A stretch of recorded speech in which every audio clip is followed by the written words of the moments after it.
Fans can see the Fordham cheerleaders supporting their team on the football field and on the basketball court.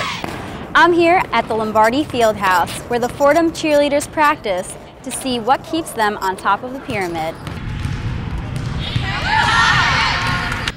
Bridget Reedy cheered for 4 years at Fordham before graduating in 2009. Now she's an assistant coach and knows firsthand what Fordham cheerleading is all about.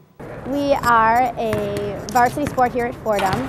The girls practice 3-4 days a week. We have men, women's basketball games as well as football. And right now we're in the middle of training for our nationals competition season, which is held in Orlando, Florida.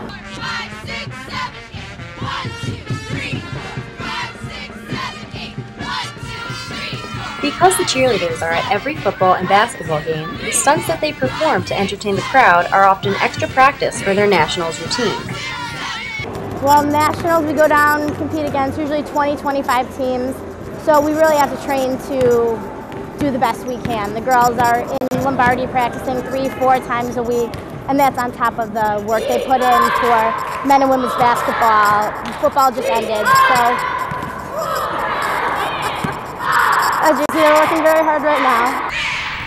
The girls must be physically fit in order to lift each other in stunts and cheer at the same time.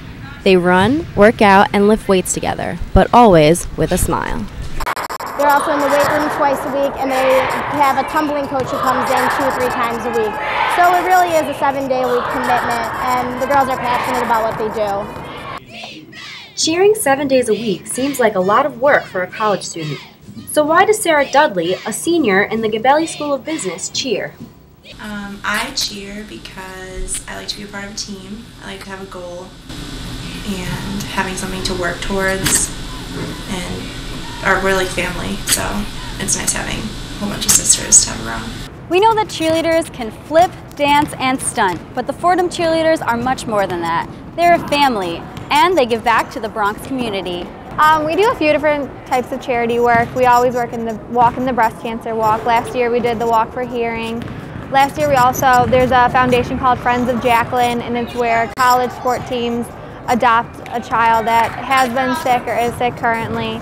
And we adopted a little girl, Megan Tully, and we were actually the first cheerleading team to do that. So she comes to our games. Last year we went to one of her games. We celebrate her birthday with her. So it's fun. We get to meet someone new and learn what she went through, and she becomes part of our family. Well, the family that you have on this mat is something that, when I graduated I wasn't ready to give it up. It was an amazing opportunity. They needed the extra help and I was able to step right in. It was a pretty seamless transition, and like I said, they're a great group of girls. It's a great program. It's developing. They get better and better every year. So it's just exciting to come back year after year and watch the progress. Sarah coaches a local cheerleading team with middle school girls in the Bronx, but that's not all she does. So outside of cheerleading, I also work a part-time job. I am part of the Dorothy Day Service and Justice Council, who meets to get our peers to volunteer. We also try to lead reflections on what's going on in the Bronx, so people are kind of more involved outside of the gates of Fordham. And the other thing I do is coaching a middle school team of cheerleaders at MS-20 in the Bronx. They mean everything to me. They're who I am. They're everything to me. I would die for each and every one of them. They are the biggest motivators in my life. They come from homes that are broken. Sometimes they can't make it to school because they can't get a ride. They can't have their supplies. They have behavioral issues because of their home life. And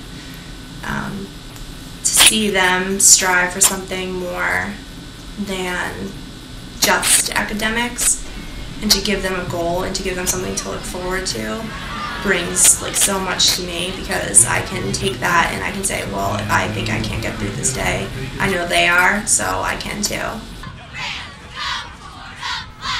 At the last Fordham football game, I asked one student one controversial question. Do you think cheerleading is a sport? I used to think it wasn't, but then I would see the bruises that some of the cheerleaders got from catching each other, and the way that they flip. It almost seems like synchronized gymnastics, and some gymnastics sport that I guess cheerleading would have to be as well. So I think it is, although I wasn't always a believer. This stunt is called a one-man, where one girl can lift another girl, the flyer, above her head with only the support of a side base for balance. Caroline LaBelle knows the dangers of cheerleading firsthand. She tore her UCL muscle in her arm last year and has been out for most of the season. So what would Caroline say to someone who said that cheerleading was not a sport? I would tell them that I do consider it a sport because of all of the strenuous physical activity we have to do, the fact that we're held to the same academic standards of any other team at Fordham, the fact that we put in so many hours every week for this team, and not only do we have to cheer for all the other sporting teams, football, men's basketball, and women's basketball, but we also compete against many other cheerleading squads down in January at Florida. This year specifically, we would like to go to top 10 at the college nationals. We've placed right outside top 10 for a couple years now. We missed it by less than 2 points last year. We kind of are coming back with a vengeance, and that's what we want. We want top 10. We want the glory. We want to come back and show people that we're legit and that we do work hard. Whether you consider cheerleading a sport or a support team, you cannot deny that the Fordham cheerleaders are dedicated to Fordham sports teams, their community, and each other.